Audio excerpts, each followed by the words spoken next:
Guys, got to do a little bit more work on the Burnout car. I mean, so far it's been a success. It's worked so much better than I first thought, especially for the first go. But it's got a couple of little issues. We're going to try and sort them out in this video. The biggest problem was the ESC cutting out, and that could have been because the batteries are not really that good anymore. They're quite old. Maybe with this thing on full chat, the batteries just weren't able to supply the current to the speed controller. So I'm going to try some new batteries on here, some Zima ones that are better, give them a full charge, put them on and try it again. If it still cuts out, I'm going to upgrade this to like a Hobby Wing Max 5 or something like that. Next problem is probably the front diff. I'm going to lock it up. I'm going to take it apart and I'm going to put something in there to jam it up a bit. Because even with the brakes fully on, it was kind of still sort of like pirouetting around on the spot. Because like, you know, the diff action was going like that. So we're going to lock up the diff. Rear diff, I may lock it up. I think I probably should. So I'll see how we get on. I'll see how easy it is to lock up the front one. If it's easy, then we may as well do the rear one as well. Next, we need to add a little bit of weight up front. I mean, when these brakes are on and it's doing a burnout, it's just pushing the car along. So it definitely needs a little bit more weight up on the front. What I'm kind of thinking is get a little bit of this flat bar here and sort of cut it in. So overall, guys, I'm over the moon of how well this thing has worked. I've got a sound system coming along soon. It's coming from China, so I don't know how long that's going to take to get here. But as soon as that gets here, we're going to install that. But that won't be in this video. Alright, so I'm going to start off with a bumper. Probably 40mm in we can go to be safe. So 40mm, it's not rocket science, guys. I always see a lot of people, they don't bother putting their eye protection on because they want to try and look cool. But when you lose your eyesight, that doesn't look cool.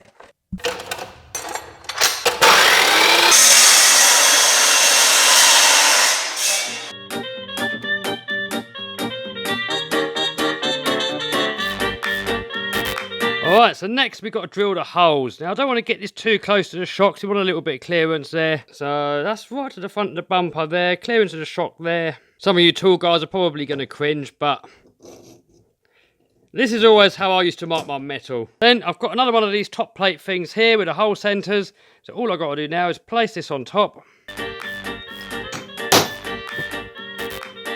Alright, so next I've got to find myself a nice little sharp drill bit to pilot it with. Maybe that one. I'll tell you what hurts, guys. I used to have a Bridgeport milling machine, but when I lost my old unit a few years ago, I had to sell it because I don't know where to put it. So now I've got to use this.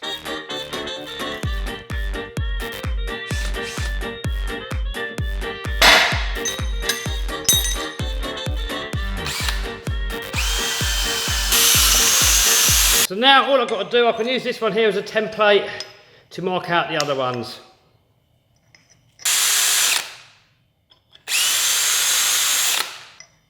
Alright, so I'm going to drill all these through, guys, and I'll put you back on.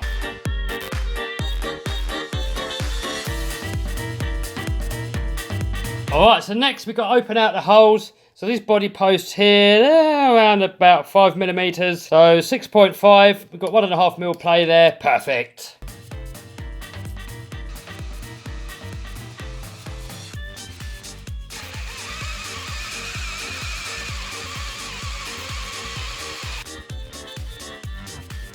Perfect. Alright, so when you're drilling steel, guys, you've got to make sure you're not overheating the drill bit. So the bigger the drill bit, the slower you're going to have to go. And if the drill bit's blunt, then forget it. Now, I haven't got my grinder here. I've got that at home. So if you're interested, guys, give me a note in the comments and I might show you how you sharpen drill bits. But basically, all this swarf here, it shouldn't have any colour to it. If that starts coming out blue and yellow and red and all sorts of crazy colours, you're going to end up burning out the drill bit. You're going to soften it and then it's not going to drill anymore. So pretty much, guys, if you start seeing colours, slow down, push harder, and if that doesn't work, then you're going to have to sharpen a drill bit, and if you don't have to sharpen a drill bit, you'll just have to get a new one. Now, you get what you pay for when it comes to drill bits, guys, so if you buy junk, you get junk. So, you know, money's well spent on a decent set of drill bits. Health and safety. So all I've got to do now is just debone.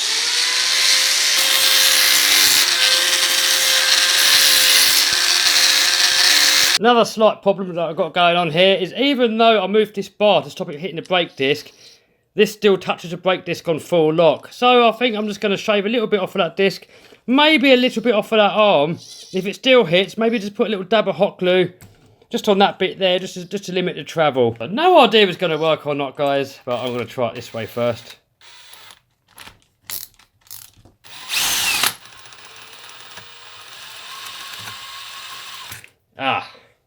I need another hand to hold this side. Hold on, hold on. Let's see if that works.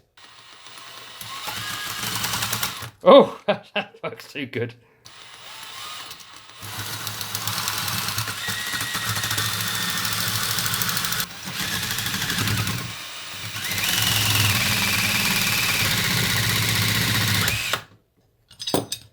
Not perfect, but it is better. Look at that, getting full lock both ways now without the brake disc binding. Brilliant! Oh man, look at all that molten rubber, it all just sticks to your skin. Glove time! Alright, so next job, now I've got to get this front diff out.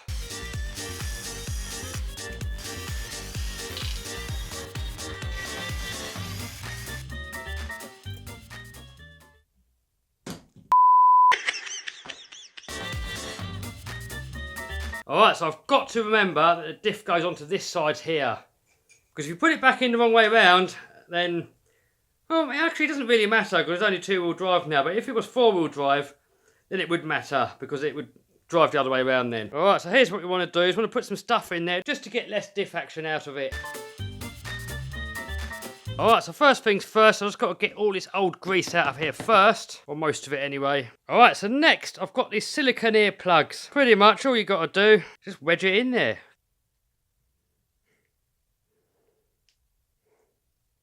And you really got to go to town with this, guys. You really got to force as much of it in there as what you can. Because if you don't, it's going to eventually work its way to the edges and then stop doing what it's supposed to be doing. You really got to try and work that all the way into the gears. Push out any air that's in there. I mean, I could have probably done a better job and cleaned out some more of that grease in there.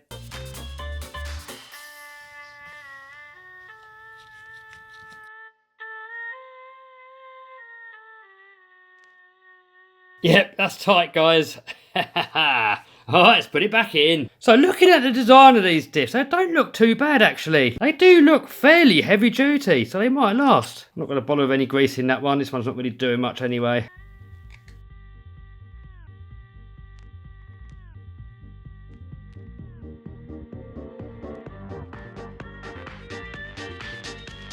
Alright, so that's the front end done. And while we're at it, I'm just going to stick on some more grippy tyres on the front. I really want these front brakes to hold. Oh, that diff's tight now.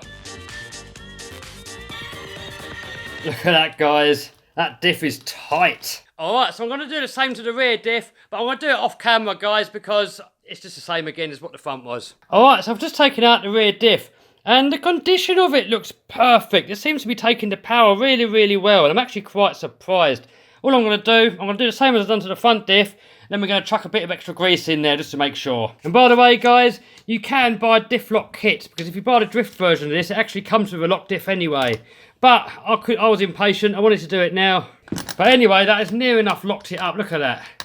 A little bit of diff action left, but not much, it's pretty much locked. Alright, so next I'm going to start adding some weight to the bumper. Now, I'm not going to put it all on yet. I'm just going to start off by just stacking it on top of this foam bumper. And we just see how it goes. I mean, if it needs more weight, I'll be taking this bumper off and just piling the whole lot on there. But for now, we'll just give it a go like this first.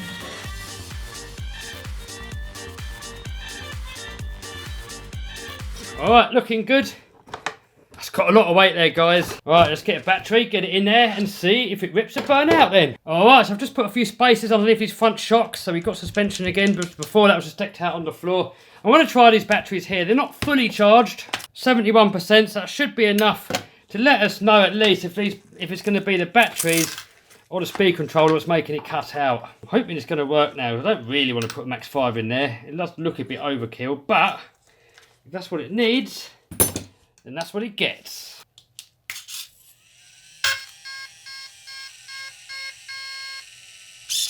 Alright, let's go.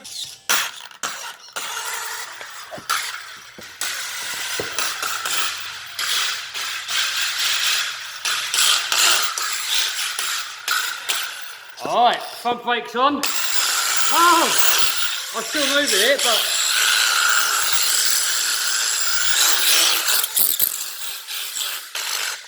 oh, maybe it needs more weight on this. I think what's happening is that the front tyres are getting dusty. Where the rear tyres are spinning and getting sticky, they're getting grip and the knees are slipping because they're getting dusty. Oh, guys, I'm not sure what to do about that. Maybe more weight. Put a few more on there just to see what happens, I guess. That's a lot of weight on there now. Oh, that holds it. All right, brakes off. All right, there we go, so it moves.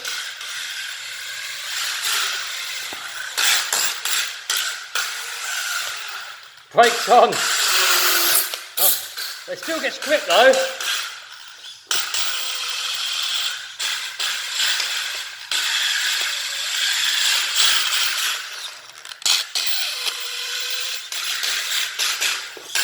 Alright, brakes on.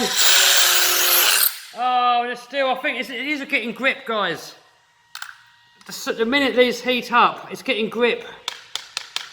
I'm gonna take it outside and just rip it a burnout, guys. Let's just see if it's actually gonna work or if this ESC is gonna cut out again. Alright, I'm gonna do it outside because I don't want to stink out my workshop again. Will it hold it outside? Oh, it holds it out here. I have to take a couple off. Take 3 off, how it was before. Brakes on. Oh, that's hold it. I don't know, guys. It might hold it fully loaded. Alright, let's go. Let's let it have it.